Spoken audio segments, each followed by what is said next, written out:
PR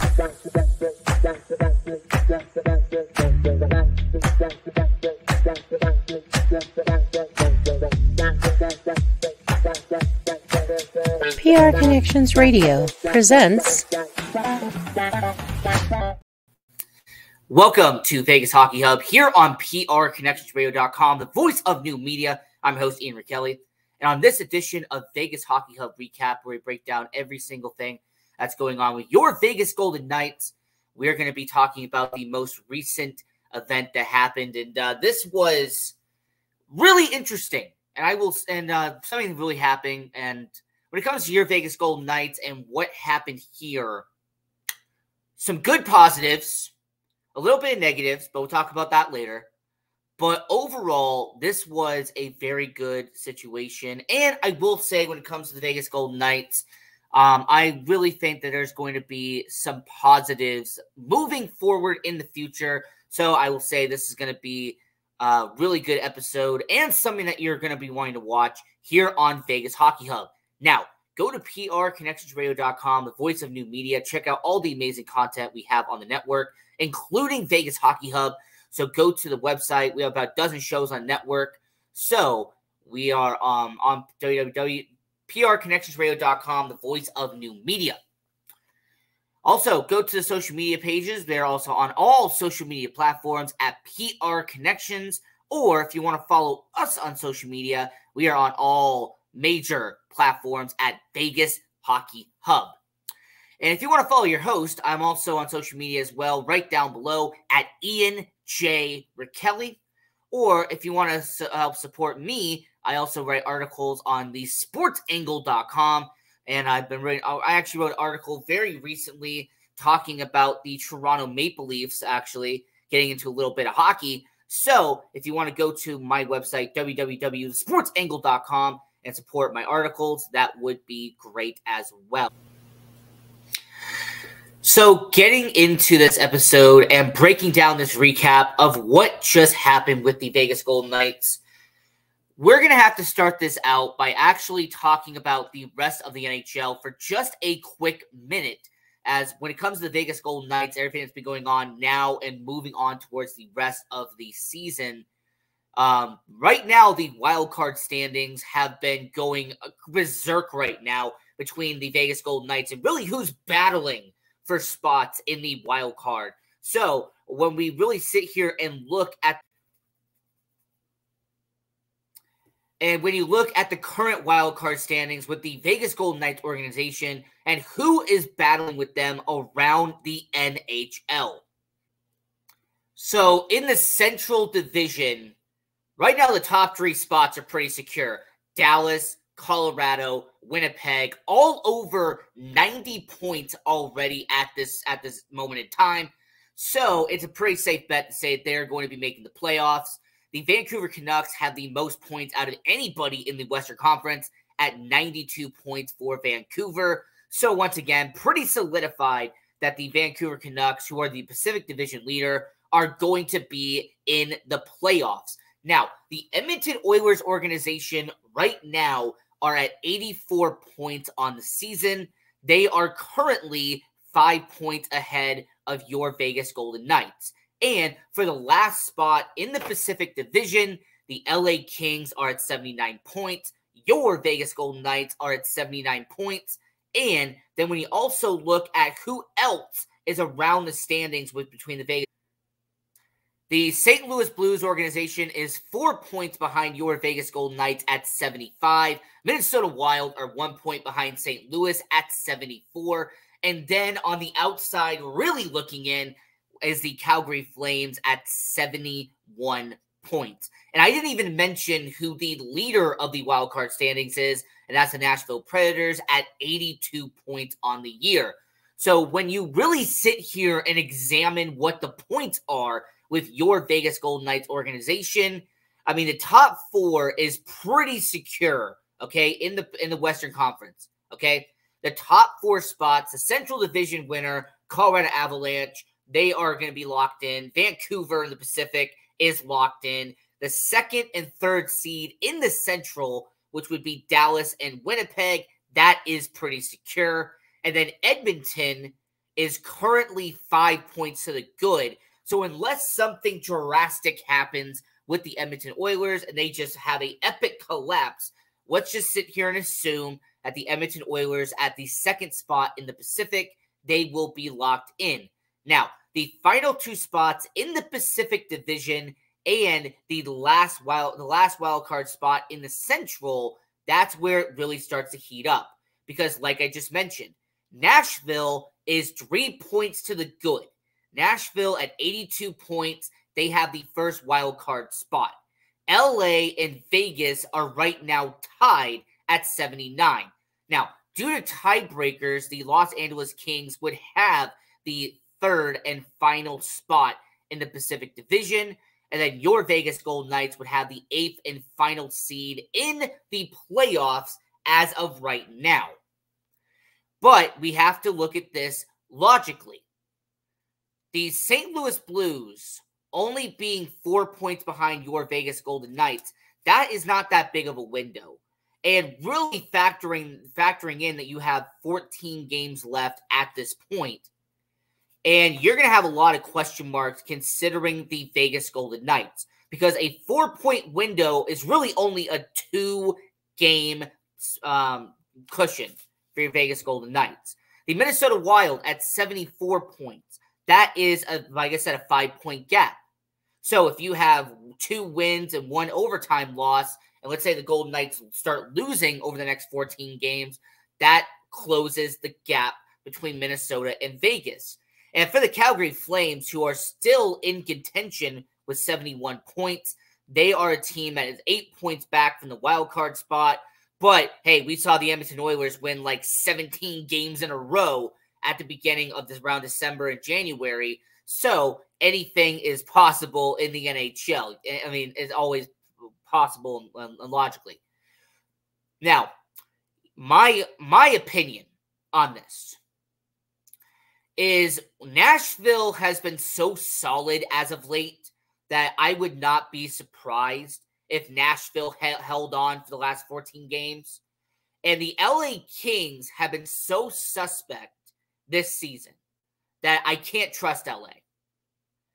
And because I can't trust LA and because I trust your Vegas Golden Knights, it makes a lot of practical sense for your Vegas Golden Knights to eventually leapfrog LA. They win enough games in the last 14 to be the third and final spot.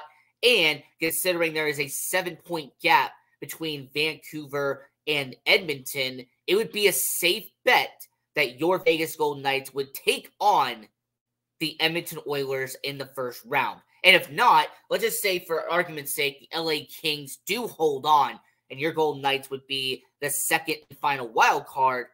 Well, the Colorado Avalanche have that spot in the Central. So the way I look at it, you're either going to face Edmonton or you're going to face Colorado in the first round if you keep doing what you're doing. So when you're breaking down and talking about the current standings in the Pacific Division between your Vegas Golden Knights, 79 points, you're tied with LA, you're battling for either A, the second wild card spot, or B, the third and final spot in the Pacific. So it means that you're going to be taking on Edmonton or Colorado. We'll see what happens over the last 14 games, but it'll be interesting to see what the wild card standings are. Getting into the roster moves with your Vegas Golden Knights, defenseman Alec Martinez participating in practice. This has been somebody who has been injured. He has missed a certain amount of time.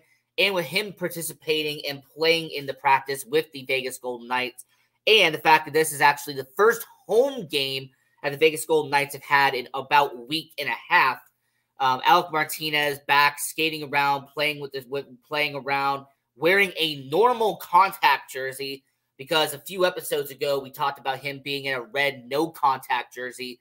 So him now suiting up, being in a full sweater. And Alec Martinez, this is someone who's a veteran defenseman, someone who your Vegas Golden Knights have counted on and really used in terms of long-term stability.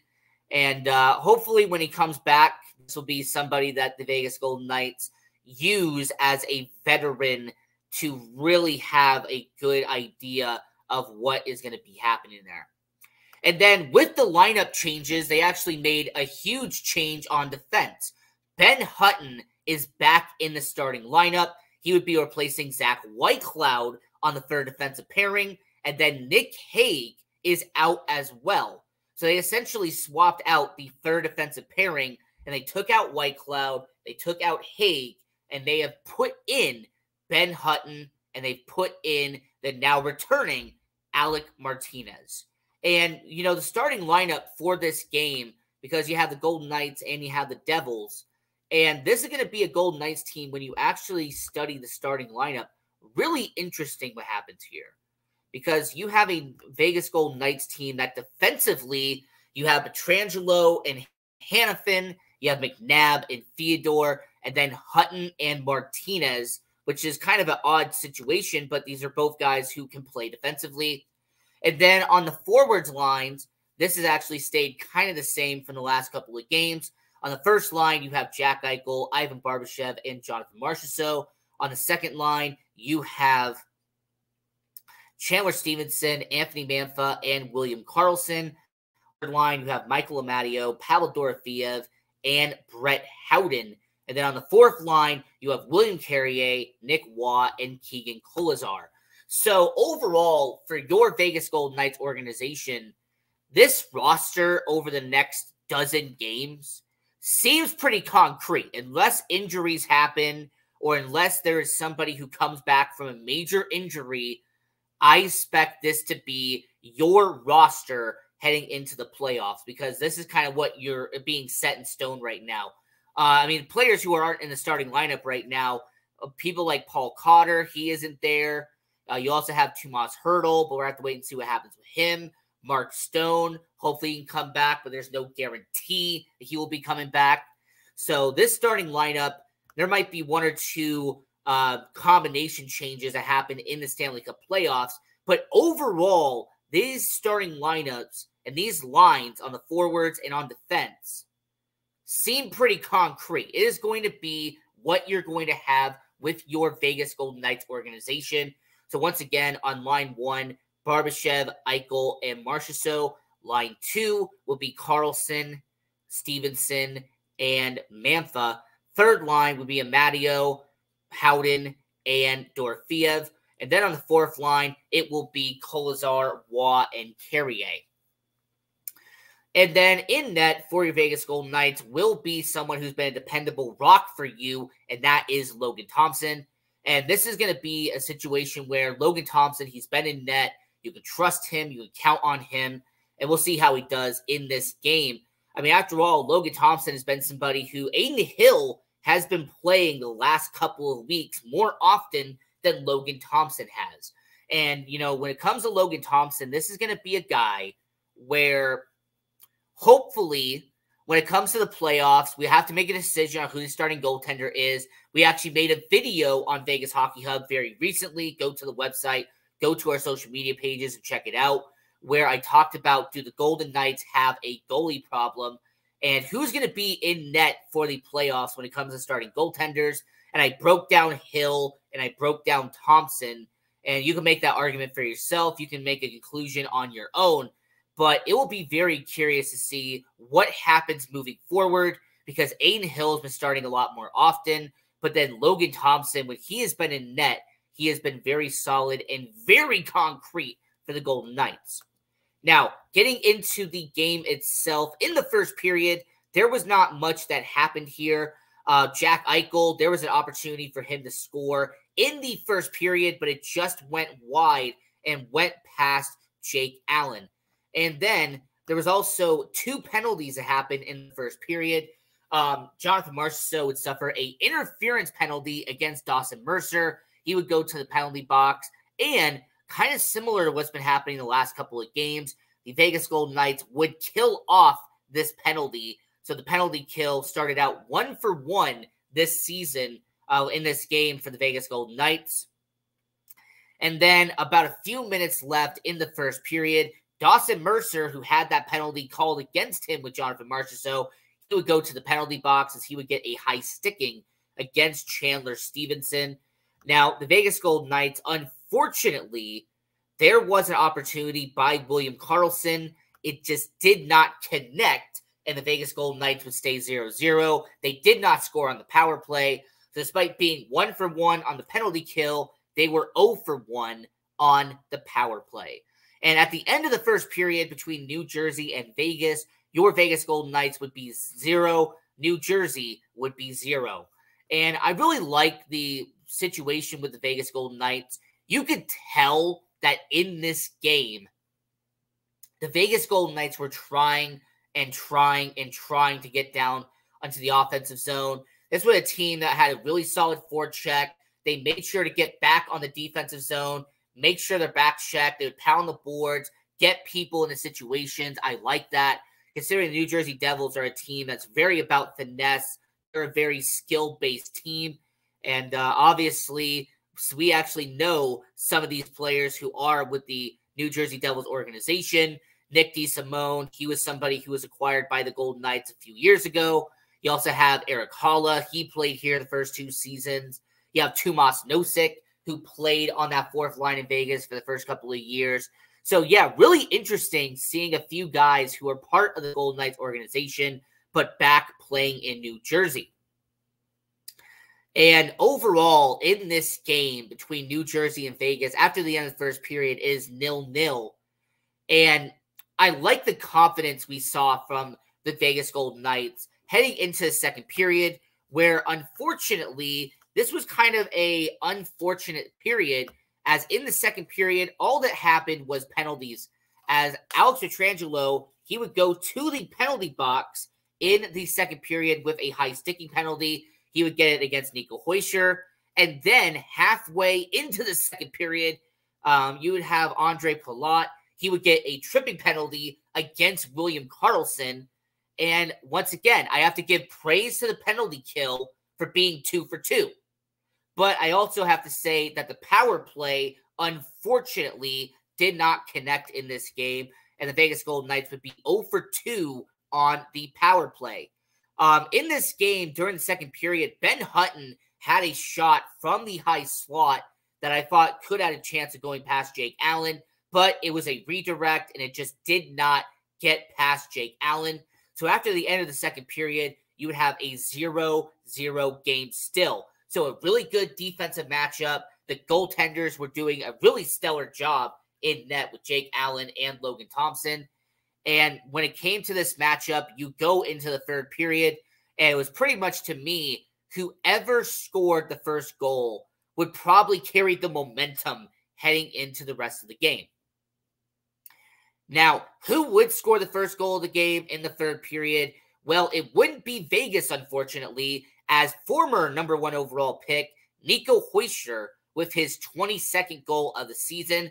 This was an unassisted goal for him, and the New Jersey Devils would get on the board first, not even 1 minute into the third period, and it would be a 1-0 game. And the New Jersey Devils, they had the momentum at the beginning of this game, and it was really interesting to see that Nico Hischier, this guy who was a former number 1 overall pick, somebody who in 2017 had a lot of hype around him, and now he has kind of become a stellar, steady rock in New Jersey, alongside guys like Quinn Hughes, Timo Meier, Luke Hughes. I mean, there's some stellar pieces in New Jersey. I'm not going to bash the New Jersey Devils. They do have some good talent there.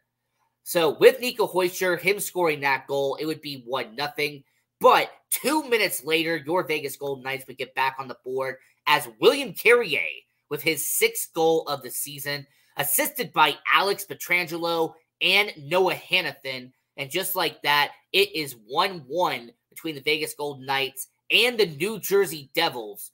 And wow, oh wow, what a situation that is. The Vegas Golden Knights getting on the board, help with the fourth line. Now, I have to give credit to Pietrangelo for setting up this play. The defenseman really had a solid execution and helped Carrier get the puck in the back of the net. Now, William Carrier, I have been very critical of in the past. I'm not going to sit here and hide that. This is a player that has been injury-prone. He just got back a few games ago. But overall, William Carrier, 6th goal of the season, and he definitely helped out the Golden Knights, getting back on the board and helping them tie this game up at 1 within 2 minutes into the third period. Now, some time would go by in this game, and there was an opportunity by Anthony Mantha that just was a bit short. He almost actually got the game in the Golden Knights' favor. However, halfway into the third period, who else but Jack Eichel would be the guy to get the goal and to put the Vegas Golden Knights up by 1, as he would get his 21st goal of the season, assisted for the second time in the game by Noah Hanifin. So Noah Hanifin, a 2-assist night on the game, and for Jack Eichel, his 21st goal of the season, and getting the game-winning goal for the Vegas Golden Knights and helping them get past the New Jersey Devils. And Jack Eichel, wow, what an incredible player he has been. I mean, really, ever since he got acquired by the Vegas Golden Knights, you can tell that Jack Eichel has been one of the best players the Golden Knights have had in their history.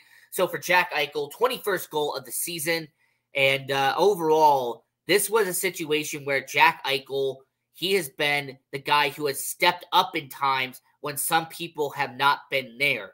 You know, when Jack Eichel, when his name gets called upon, they need to score a goal in a game, Jack Eichel is that guy. He's an elite sniper. He is someone who has top 10 talent in the NHL, and I'm happy that he's on the Vegas Golden Knights organization. And Noah Hanifin being the assist machine that he has been, what an incredible job by Noah Hanifin. You know, as more games are being played here in Vegas and the more we are seeing Noah Hanifin, the more and more I like Noah Hanifin. Man, this is just going to be a player that has so much potential for this season. And I am really looking forward to seeing what Noah Hanifin is going to do in the long-term future with your Vegas Golden Knights organization. Now, with about a minute left in the third period, the New Jersey Devils would pull Jake Allen, and it would be an empty net situation. And William Karlsson with an empty net goal, 24th of the season, assisted by Chandler Stevenson and Shea Theodore. And just like that, they would send the fans home at T-Mobile happy, and it would be a 3-1 final with your Vegas Golden Knights. And I have to establish this and give credit where credit is due. William Karlsson, he is back. The William Karlsson of a couple of years ago that was struggling to barely have a dozen goals on the season, he is now at 24. He's not going to get back to the 43 goals he had in 2017, 2018. But I am happy to see that he has had a resurgence. He has had a comeback on the middle six with the Vegas Golden Knights. I think the line with Stevenson, Karlsson, and Mantha has done very well so far. It'll be curious to see what happens in the playoffs with those three. But for William Karlsson, 24th goal of the season, welcome back. I mean, this has been a really good situation for the Golden Knights and somebody that you can really look at and say that this is a Vegas Golden Knights team that needed a middle six guy, needed somebody to score goals outside of Marchessault and Eichel, and William Karlsson has stepped up and been that guy. Chandler Stevenson, good assist on this play, by the way, to get it to Karlsson for the empty netter. And then Shea Theodore, this is someone who offensively has been pretty sound for the Golden Knights. So he did what he does for majority of the season, and that is get the puck to the right player. And just like that, your Vegas Golden Knights would win this game. And yeah, what a solid job by the Golden Knights to pick up the win and actually execute this very well. So Vegas Golden Knights, you pick up the victory, you win by 2 at home against New Jersey. And it once again gets you to where it needs to be. We talked about the wild card standings at the beginning of the episode, but every point matters now.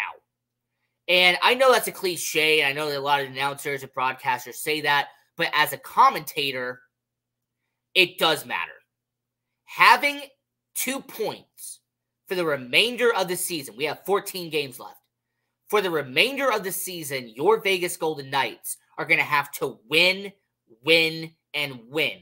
You cannot do what you did in January and February, which is win 2, then lose 3. You know, you would win 1, and then you would lose 2. Like, that's something you cannot do at this point. It is playoff time. It is crunching numbers time.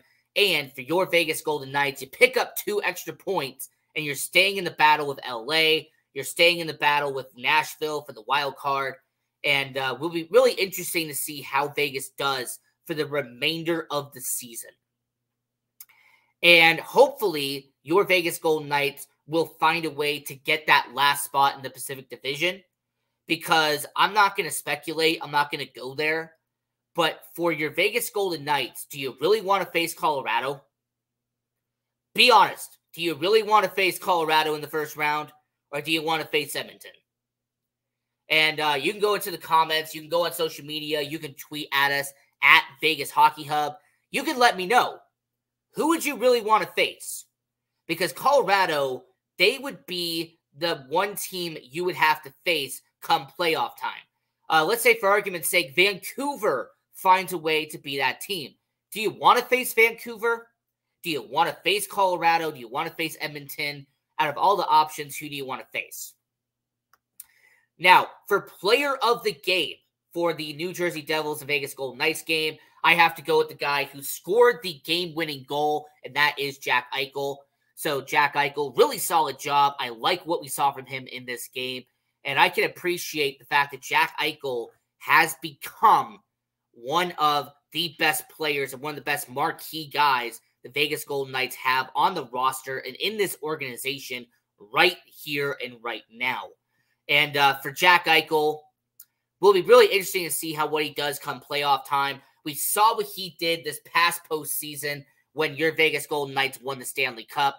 But until then, it will be really interesting to see what he does this postseason, especially having Marchessault and Barbashev back once again and having them for the second postseason.